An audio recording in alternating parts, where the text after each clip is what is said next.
ദാസേട്ടന്റെ പാട്ടുകളെ ഇപ്പോഴത്തെ വളർന്നു വരുന്ന ഈ കുരുന്ന് കുട്ടികൾ പാടുന്നത് നമ്മൾ കേട്ടു. നമ്മൾ എത്രയോ വർഷങ്ങളായിട്ട് ദാസേട്ടന്റെ വോയിസിന് അഡിക്ഷനുള്ള ആൾക്കാരാണ്. നമ്മൾ അതിന്റെ അടിമയാണ്, ദാസേട്ടന്റെ ശബ്ദത്തിന്റെ അടിമയാണ്, പാട്ടിന്റെ അതെപ്പോ ചെറിയ സ്കൂളിൽ പഠിക്കുന്ന സമയത്ത് മുതൽ കേട്ടു തുടങ്ങുന്നത്. തീർച്ചയായിട്ടും അപ്പൊ അത്രയും ഒരു അഡിക്ഷൻ ഉള്ള ഒരു വോയിസ് ആണ് നമ്മൾ ഇത്രയും വർഷങ്ങൾ കേട്ടുകൊണ്ടിരിക്കുന്നത്, ഇപ്പോഴും കേട്ടുകൊണ്ടിരിക്കുന്നത്. അല്ല, ഒരു പക്ഷേ നമ്മുടെ ശബ്ദത്തിൽ നമ്മൾ പാടുന്നതിലൊക്കെ കുറെ ആ ഇൻഫ്ലുവൻസ് ആണ് കിട്ടിയിട്ടുള്ളത്. ദാസേട്ടൻ പാടിയ ശൈലി, ദാസേട്ടന്റെ അക്ഷര സ്ഫുടത.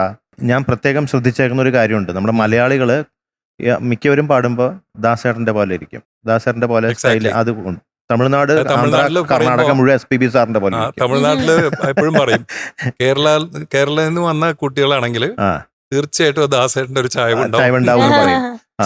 ഇൻഫ്ലുവൻസ് ചെയ്യുന്നുണ്ടെന്ന് അർത്ഥം. മാത്രമല്ല, കേരളത്തിൽ നിന്ന് അവരുടെ ഒരു സംശയം മലയാളം സംസാരിക്കുന്നത് കൊണ്ടാണോ ഈ ശബ്ദത്തിന് പ്രത്യേകത വരുന്നത്? കാരണം അതിന്റെ മലയാളത്തിന്റെ ഉച്ചാരണത്തിന്റെ ആ ഒരു പ്രത്യേകത കൊണ്ടാണോ എന്നൊക്കെയാണ് അവർ ചോദിക്കാറുള്ളത്.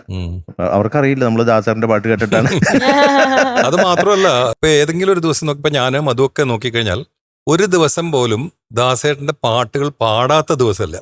അതെ, ശരിയാണ്. നമ്മൾ എങ്ങനെങ്കിലും ഇപ്പൊ ബാത്റൂമിലായാലും ശരി, എവിടെയെങ്കിലും പോയി കഴിഞ്ഞാലും അപ്പൊ പാടുക. നമുക്ക് ഒരു കാര്യമുണ്ട്, ദാസേട്ടന്റെ പാട്ട് ഈ ലോകത്ത് ഏത് സമയത്തും പ്ലേ ചെയ്തോണ്ടിരിക്കുന്നുണ്ടാവും, എവിടെയെങ്കിലും പ്ലേ ചെയ്തോണ്ടിരിക്കും. 24 hours-ലും ദാസേട്ടന്റെ പാട്ട് പ്ലേ ചെയ്തോണ്ടിരിക്കുന്നുണ്ടാവും. പക്ഷെ നമ്മള് ഇപ്പൊ ഉണ്ണിച്ചേട്ടൻ പറഞ്ഞ പോലെ നമ്മൾ പാടാത്ത ദിവസങ്ങളില്ല. നമ്മളിപ്പോ ഏതെങ്കിലും ഒരു ദിവസം കുളിക്കുമ്പോഴോ അല്ലെങ്കിൽ ചിലപ്പോൾ കാർ ഓടിക്കുന്ന സമയത്തോ എപ്പോഴെങ്കിലും ദാസേട്ടന്റെ പാട്ട് പാടാതിരിക്കില്ല ഒരു ദിവസം. എല്ലാ സിംഗേഴ്സിനും കിട്ടുന്ന ഒരു ഭാഗ്യമല്ല.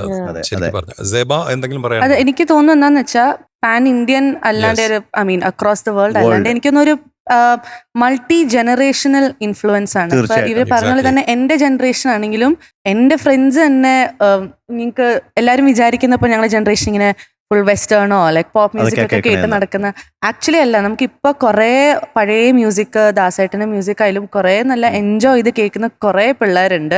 അപ്പൊ എനിക്കായാലും പേഴ്സണലി ഞാൻ ചെറുപ്പത്തിൽ തന്നെ വണ്ടിയിലൊക്കെ പോകുമ്പോൾ എൻ്റെ അച്ഛൻ പഴയ സോങ്സ് ആയിരുന്നു, ഫുൾ മലയാളം പഴയ പാട്ടിലായിരുന്നു പ്ലേ ചെയ്തത്. അപ്പൊ ദാസേട്ടന്റെ പാട്ടിൽ തന്നെ എൻ്റെ ഫാദർ ഒരു ഹ്യൂജ് ഫാനാണ്. അപ്പൊ അങ്ങനെ തന്നെ കേട്ട് കേട്ട് ഞാനും പാടി പഠിച്ച് നല്ല ഇൻഫ്ലുവൻസ് ഉള്ള ഒരു മ്യൂസിഷ്യനാണ്. Again multi generational is what I feel. നമ്മുടെയൊക്കെ പാട്ടുകൾ റേഡിയോയിലും അതിലെല്ലാം വരുന്നുണ്ട്, പക്ഷെ പലതിലും പല ടോണിലാണ് കേൾക്കുക. അപ്പൊ ദാസേട്ടന്റെ ശബ്ദം ഒരു തല്ലിപ്പൊളി ഒരു റേഡിയോയിൽ കേട്ടാലും ഭയങ്കര ക്വാളിറ്റി ഉണ്ട്. നമുക്കൊരു ഡിഫക്റ്റ് കണ്ടുപിടിക്കാൻ പറ്റില്ല. വോയിസിന്റെ ഏത് റേഞ്ചിലും വളരെ ക്ലീൻ ആയിരിക്കും, കേൾക്കാൻ ഭയങ്കര സുഖമുള്ള ഒരു ശബ്ദമായിരിക്കും. അപ്പൊ എന്തായാലും വളരെ വളരെ സന്തോഷം. നമ്മുടെ ടോപ്പ് സിംഗറിലൂടെ ഇതുപോലെ കുട്ടികള് ദാസേട്ടന്റെ പാട്ടുകൾ ഇതുപോലെ ഭംഗിയായിട്ട് പെർഫെക്റ്റ് ആയിട്ട്, ഭൂരിഭാഗം കുട്ടികളും പെർഫെക്റ്റ് ആയിട്ട് തന്നെയാണ് പാടുന്നത്. അപ്പൊ അതിന്റെ അർത്ഥം എന്താ? ഇപ്പോഴും നമ്മുടെ ഈ യങ് ജനറേഷനെ പോലും അത് ഇൻഫ്ലുവൻസ് ചെയ്തു, ദാസേട്ടന്റെ പാട്ടുകൾ ഇൻഫ്ലുവൻസ് ചെയ്തുകൊണ്ടിരിക്കുകയാണ്.